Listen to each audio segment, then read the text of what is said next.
Guys, जय श्री राम। कैसे हैं आप लोग?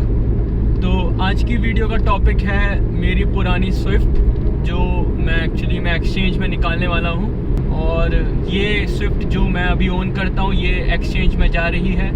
तो थोड़ी डिटेल मैं इस गाड़ी के बारे में देना चाहता हूं। तो ये गाड़ी मैंने 2018 में ख़रीदी थी। ये VXI मॉडल है और ये मुझे 6,28,000 समथिंग का पड़ा था। और इसमें मैंने थोड़ी बहुत एक्सेसरीज़ वगैरह लगवाई थी, तो ये मुझे 6,60 का पड़ा था जब शोरूम से निकाल के लेकर आया था मैं। इसके ऊपर मैंने एक इसमें टच स्क्रीन लगवाई है जो एक्चुअली में इसमें नहीं आती थी VXI में, वो टॉप वेरिएंट में ही आती थी। तो ये मैंने इसमें एक लगवाई थी और एक मैंने इसमें रियर कैमरा लगवाया था जो पार्किंग के लिए था बेसिकली। तो मैं इसे करोल बाग लेकर गया था रेट्रोफिट करवाने के लिए। तो ये दो फीचर्स, ये जो टच स्क्रीन हो गई और ये कैमरा हो गया, ये मैंने वहाँ से लगवाया था। और ये मुझे समथिंग अराउंड 14,000 के करीब पड़ा था। आई थिंक 15 ही लगा लो, 15,000 के करीब पड़ा था। तो ये गाड़ी मुझे 6,70,000 कुछ की पड़ेगी अगर मैं इसका टोटल रेट निकाल के लगाऊँ। ठीक है, तो इस गाड़ी को मैं ज़्यादातर सिर्फ और सिर्फ जब भी मैं ट्रैवल करता हूँ या मुझे कहीं जाना होता है तभी यूज़ करता हूँ। मेरी ऑफिस की कैब आती है तो मुझे ऑफिस के लिए कार की ज़रूरत नहीं पड़ती है, तो वो फ्री ऑफ कॉस्ट है कैब, तो मैं इसलिए खुद से नहीं जाता। तो इसकी रनिंग ज़्यादा नहीं हुई है। अगर मैं आपको एग्जैक्टली बताऊँ इसकी रनिंग 52,000 समथिंग है आज की डेट में। और ये मुझे अभी माइलेज देती है 19.2 का, जो मेरा सिटी का माइलेज है, हाईवे का नहीं, क्योंकि मैं काफ़ी टाइम से बाहर नहीं लेकर गया हूँ इसको। तो ये सिटी में ही चल रही है काफ़ी टाइम, मतलब कोविड के बाद से ये बाहर नहीं गई है। ज़्यादातर ये लोकली चली है या फिर मैं मेरठ और वृंदावन की साइड गया हूँगा 1-2 बार, मतलब ऑन एंड ऑन। तो अगर मैं एवरेज की बात करूं तो 2018 का मॉडल 6 साल हो गए हैं और ये मुझे 19.2 का भी दे रही है सिटी में। तो माइलेज के हिसाब से कोई शिकायत नहीं है। अब बात करते हैं इसमें और फ़ायदे और नुकसान की।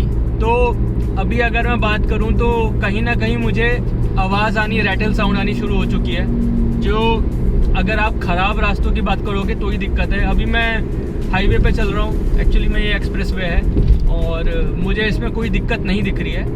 तो अभी तो कोई दिक्कत नहीं है, लेकिन जब मैं सिटी में चलता हूँ जहाँ पे रास्ते हर तरीके के आते हैं तब एक्चुअली मुझे परेशानी होनी शुरू होती है, 10 तरीके की आवाज़ें आ रही होती हैं।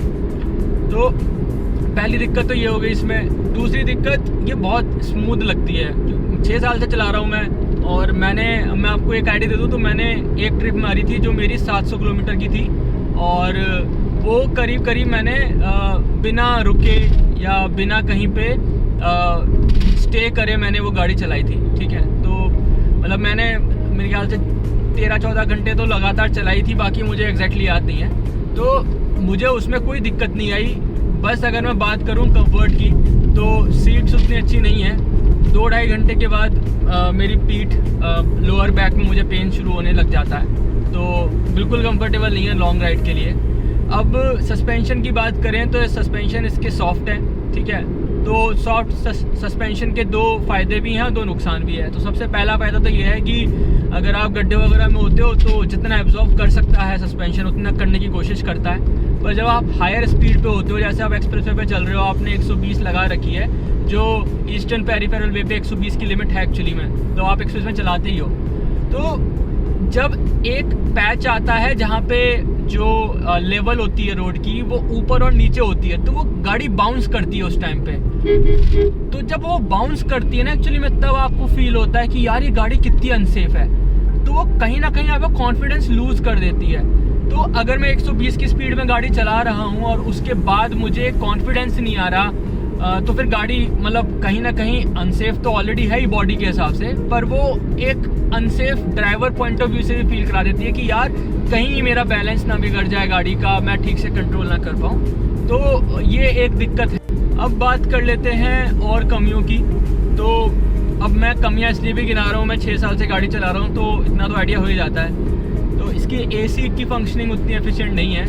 6 साल की ड्यूरेशन में मैंने काफ़ी डिफरेंट गाड़ियाँ चलाई हैं और जो मैं फील करता हूँ बता रहा हूँ आपको। इसकी एफिशिएंसी ऐसा नहीं है कि 6 साल के ड्यूरेशन में धीरे धीरे डिग्रेड हुई है। ये एक्चुअली में शुरू से ही ऐसी थी।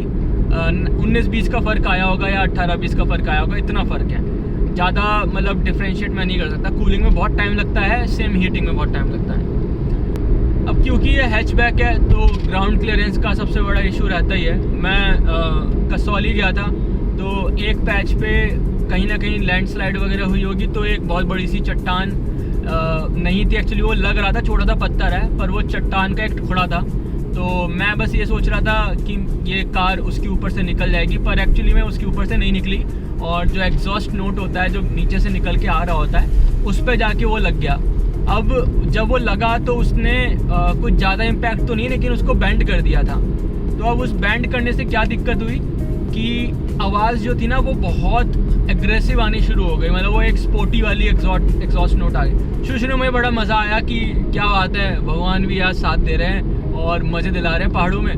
तो प्रॉब्लम ये थी कि जब पहाड़ों में आप कुछ ऐसी चीज़ करते हो जो इलीगल लगती है तो पुलिस वाले आपको सबसे पहले पकड़ते हैं। एग्जॉस्ट नोट चेंज कराना इंडिया में इलीगल है और ये लोग नहीं समझते हैं। तो दिल्ली एनसीआर में तो आपको ऐसे बुलेट हो गई या कुछ मतलब कॉमन बाइक्स और वो हैं जिनमें आपको पता ही है लोग चेंज कराते हैं और वो छपरी वाली वो फीलिंग दे देते हैं पूरी, और वो बाइक भी अच्छी नहीं लगती और फिर वो एग्जॉस्ट नोट तो बिल्कुल अच्छा लगता ही नहीं है। ठीक है, तो दिल्ली एनसीआर में कहीं ना कहीं लोग फिर भी चला लेते हैं, कोई दिक्कत नहीं है। लेकिन जब आप पहाड़ों पे होते हो ना तो वो स्पेशली बैठे होते हैं चालान काटने के लिए। तो लकीली मुझे पुलिस वाले ने जब पकड़ा था तो वो समझ गया था ये बात कि मैंने उसमें कुछ नहीं करवाया है, ये अभी पीछे हाईवे पे हो गया था और मुझे कोई मैकेनिक भी नहीं मिला जहाँ पे मैं उसको रिपेयर करवा सकूँ। तो उस पुलिस वाले ने मेरी हेल्प करी, उसने मुझे बताया यहाँ ऐसे ऐसे एक मैकेनिक है, आप उसके पास चले जाओ। हल्की हल्की बारिश भी हो रही थी तो कहीं ना कहीं मुझे भी लग रहा था कि कोई मिलेगा भी नहीं मिलेगा और कैसे ढूंढूंगा मैं। तो उस पुलिस वाले ने काफ़ी हेल्प करी मेरी। मैं गया उसके पास और उस बंदे ने नीचे लेट के हथौड़ा मार के उसको ठीक कर दिया और वो ओरिजिनल जैसी नहीं हुई लेकिन वो हो गई ठीक। जब मैं वापस आया तो मैंने सर्विस के टाइम पे ये चीज़ रिपोर्ट कर दी थी, तो उन्होंने भी बोला कि कोई दिक्कत नहीं है, आप चलाओ, ऐसे कोई दिक्कत नहीं है। तो वो कभी उसके आगे कुछ करने की ज़रूरत पड़ी नहीं। तो हाँ, मारुति का एक फ़ायदा ये है सुजुकी लेने का कि हर जगह बंदे बैठे हुए हैं जो इसके साथ छेड़छाड़ करने के लिए रेडी हैं और कहीं ना कहीं वो ऑन पा रहे हैं आपके सर्विस सेंटर के। तो ये अब फ़ायदों की लिस्ट शुरू हो रही है। तो सबसे बड़ा फ़ायदा तो ये है कि इसके पार्ट्स आपको हर एक जगह मिल जाएंगे, चाहे आप कितनी भी रिमोट लोकेशन में चले जाओ, और हर कोई मैकेनिक इसमें आपकी जितने भी दिक्कतें होंगी वो सॉल्व करने की पूरी 100% कोशिश करेगा। नहीं होगा वो बात अलग है, लेकिन वो कोशिश करेगा, उसे पता है मारुति गाड़ी है, हो जाएगा। तो एक सबसे बड़ा फ़ायदा ये है। दूसरा, माइलेज मैं आपको बता ही चुका हूँ कि माइलेज जब मैं इनिशियली ये गाड़ी ली थी तो मैं आपको उसका ही बता देता हूँ। तो ये मुझे 24 का माइलेज दे देती थी सिटी में, और मैं बहुत धीरे चलता हूँ और मेरी ज़्यादा ड्राइविंग होती भी नहीं है कि मैं ज़्यादा क्लच ज़्यादा गियर का करूँ, या मतलब मैं रफ चलाता नहीं, तो मेरे बहुत स्मूथली गियर शिफ्ट होते हैं। और ये मैनुअल गाड़ी है तो वैसे ही आपके पास सारा कंट्रोल रहता है, तो आप आराम से इसको माइलेज के हिसाब से देख सकते हो अपने हिसाब से। तो स्टार्टिंग में इसने 24 का माइलेज दिया सिटी में, और ये 26 और 26.5 के बीच में माइलेज, कभी कभी मैंने 27 का भी माइलेज इसमें हाईवे पे मिला है। ठीक है, धीरे धीरे जैसे टाइम कटता चला गया माइलेज की दिक्कत ज़्यादा आनी शुरू हो गई। अब माइलेज इसका उतना नहीं है जितना पहले था। ठीक है, अब क्योंकि ये सिर्फ 52,000 के अराउंड गाड़ी चली हुई है, 6 साल के हिसाब से मैं मानता हूँ ये गाड़ी कम चली हुई है। तो अगर आप खुद भी अपना एक आइडिया लगाना चाहते हो तो इस गाड़ी का रेट मार्केट में कुछ 4.2 से 4.5 के बीच में मिलना चाहिए। अब ये गाड़ी जो है ये ऐसा नहीं है कि इसमें कुछ बहुत बड़ी दिक्कतें हैं या इसका इंजन कुछ अलग से दिक्कत देता है, आवाज़ निकालता है, नहीं, इंजन बिल्कुल सही परफॉर्मेंस देता है जो एक 6 साल की गाड़ी को देनी चाहिए। दूसरी चीज़, इसमें ऐसा कुछ हैवी काम नहीं हुआ है जिसकी वजह से किसी को ये शक होना चाहिए कि भाई ये दिक्कत है वो दिक्कत है। ठीक है, तो कहीं ना कहीं अगर मैं गाड़ी का कंडीशन देखूं तो ये एक्चुअली में अभी अपनी गुड और एक्सीलेंट कंडीशन में आ जाती है। ठीक है, अब ये कंडीशन इसकी अच्छी होने की वजह से मैंने इसके रेट 4.2 से 4.5 के बीच में बताए हैं, जो मुझे बाहर अगर मैं किसी को देने की कोशिश करूं तो मुझे मिल जाएंगे। लेकिन ये गाड़ी मैं बाहर नहीं देना चाह रहा था क्योंकि हैसल बहुत है।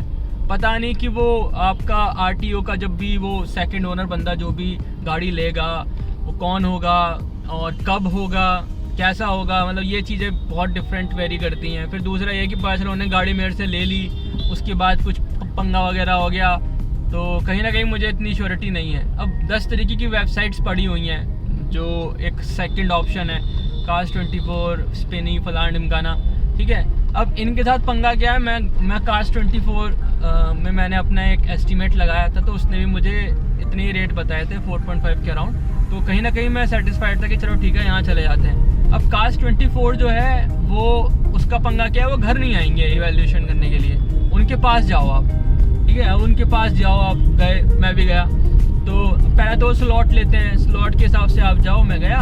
अब दुकान पूरी उनकी खाली पड़ी है, कोई भी नहीं। अब वहाँ गया, वहाँ बैठा मैंने कहा भैया गाड़ी का वैल्यूएशन करना है, तो उन्होंने आरसी मांगी, इंश्योरेंस मांगा, मैंने दे दिया। गाड़ी पूछी खड़ी है, मैंने कहा हाँ जी बाहर ही खड़ी हुई है।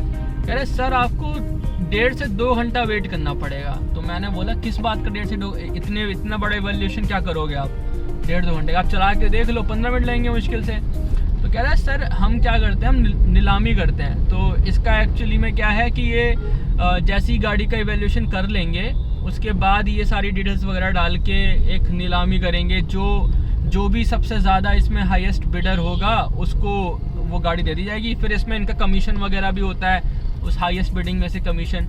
अब मान के चलो मैं 2 घंटे वेट करा, ठीक है, इन्होंने मुझे 4 लाख रुपए दे दिए कि भैया मैक्सिमम बिडिंग सिर्फ 4 लाख की आई है। अब इसमें इनका कमीशन है तो 10-15 हज़ार रुपये तो नहीं, मेरे ख्याल से 5 हज़ार के करीब होंगे, इनके कमीशन चला जाएगा और मैं अपने 2 घंटे बर्बाद भी करूँगा, और उसके बाद मैं अपने रेट से भी सेटिस्फाइड नहीं हूँ, ठीक है। तो मुझे नहीं लगा सही प्रोसेस, तो मैंने सोचा कि जिस ब्रांड से मैं गाड़ी लूँगा उसी ब्रांड पे जाके मैं अपनी गाड़ी दे देता हूँ, एक्सचेंज बोनस भी अलग मिल जाएगा, और एक्सचेंज बोनस भी अच्छे खासे मिलते हैं। कहीं भी चले जाओ 15 से 25 हज़ार के बीच में एक्सचेंज बोनस आराम से मिल जाता है। तो इस वजह से मैं इन सेकंड ऑप्शन पे नहीं गया, जो कि ऑनलाइन प्लेटफॉर्म है, और लोकली मैं गया नहीं क्योंकि वो फर्जीवाड़े के बहुत सारे इश्यूज़ होते हैं, तो उस वजह से जाना सही नहीं लगा। अल्टीमेटली अब पॉइंट क्या बचा था मेरे पास, वो यही था कि मैं एक्सचेंज बोनस में गाड़ी निकाल दूँ, और वही मैं कर रहा हूँ। तो ये सारी डिटेल्स थी जो मुझे बतानी थी। अब आपका अगर कोई क्वेश्चन है जो आप मुझसे पूछना चाहते हो इसी प्रोसेस के बारे में, या कुछ और रिलेटेड इन्फॉर्मेशन चाहिए हो, तो मुझे बता देना, और या क्या कमेंट सेक्शन में आप मुझे बता ही दोगे, तो मैं कोशिश करूँगा हेल्प करने की आपकी। तो यही सब था जो मुझे इस वीडियो में बात करनी थी।